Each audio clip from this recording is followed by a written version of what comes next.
So why are you here? What is your core reason for being? We're not just here to laugh and giggle and play and have fun, and yes, that is all part of it, but there's something deep inside of you that told you to come here, that knows that there's an aspect of yourself that is looking and craving for something more. Is that correct?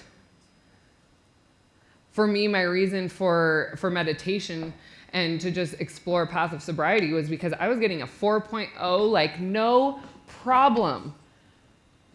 Once I decided to get my degree in psychology, 4.0, no problem, but I was also partying just as hard. And I was like, this can't be it. Like, I can't be a highly functioning academic alcoholic my whole life. Like, this can't be the thing. Like, obviously, I'm really good at getting away with things here. But for me, there was something so deep inside of me that was like craving answers for more. And I can't really explain it other than that aspect of my soul, that aspect of my own destiny saying, hey, it's time to stop monkeying around. You got to start figuring these things out. And that's where I found it. So that core reason for being quite literally is in your core. You will feel that from here to here. There's a physical sensation, a physical draw that's like, I'm going to go this way. How many of you have seen Donnie Darko? One of my favorite films, all-time favorite films. There's a scene where he has that tube that's like coming out of his belly and he just keeps chasing it because that's where he's like meant to go. Have any of you experienced that for yourself before? And maybe it doesn't look like that watery tube thing, but but you feel that pull. When that happens, follow that. Do not deny it. Do not keep your butt in your seat for 2 seconds longer. Get up and follow that. Because that is a direction, or that is a path that is going to lead you into something that you don't even know exists, that will open so many new doors of awareness for you. So that core reason for being, it will awaken as you continue to do this work. So does the self exist? There's a person out there named Sam Ovens right now. Do any of you follow him? He is an Australian that has made over, I think, $20 million on Facebook selling a digital training course for consulting. And I bought his course because I love what he teaches about. He doesn't teach about the business logistics. He does. It's an aspect of it, but he says, I can teach anybody the business logistics. And the reason I like it is because it goes along with what I've learned in the last few years. And now I'm actually seeing somebody teaching it in business, but not from a spiritual point of view.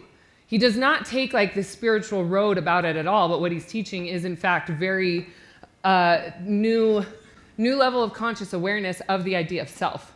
So he says that the reason that he was able to go from living in his parents' garage, not making any money, to making a ton of money, losing all of his money, then getting back into it, and end up being on the Forbes 30 under 30 list. Like I said, over $20 million. His business is on path to make like $50 million this year, talking $20 million a year.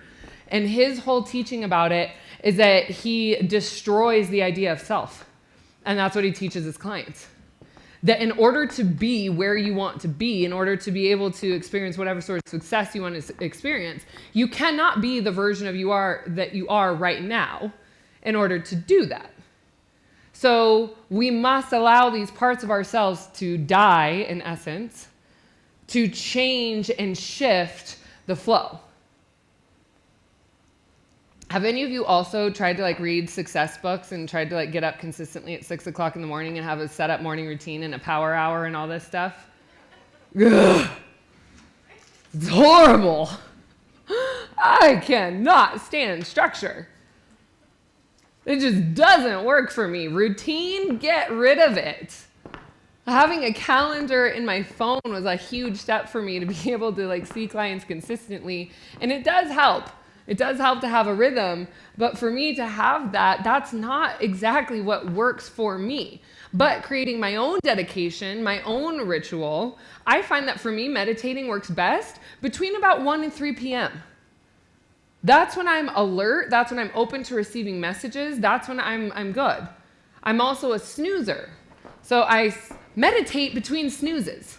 That's my intention, is that I wake up and I have like 2 15-minute periods where I snooze and I'm meditating in bed and I'm still open, but I don't get up and out of bed and say that I have to go sit and do this and this and this and this, because that's what works for me. And that works. I enjoy it. I appreciate it. I do try other methods every now and then to try on a new shoe, see if it fits, and that's fine. But again, going back to the self, does it exist? It's not about finding all these other things that other people have for you to do. Rather, it's giving you more permission to do what works for you. And accepting that. And I am saying, like, discipline is a part of this. Discipline absolutely is a part of it. It isn't just follow your joy and go down to the river every day. There is discipline, and there is attention that is involved. To learn more about my upcoming events, programs, and retreats, please visit samanthafay.com/revolution. I do wish you the very best that life has to offer, and please remember, we are in this together.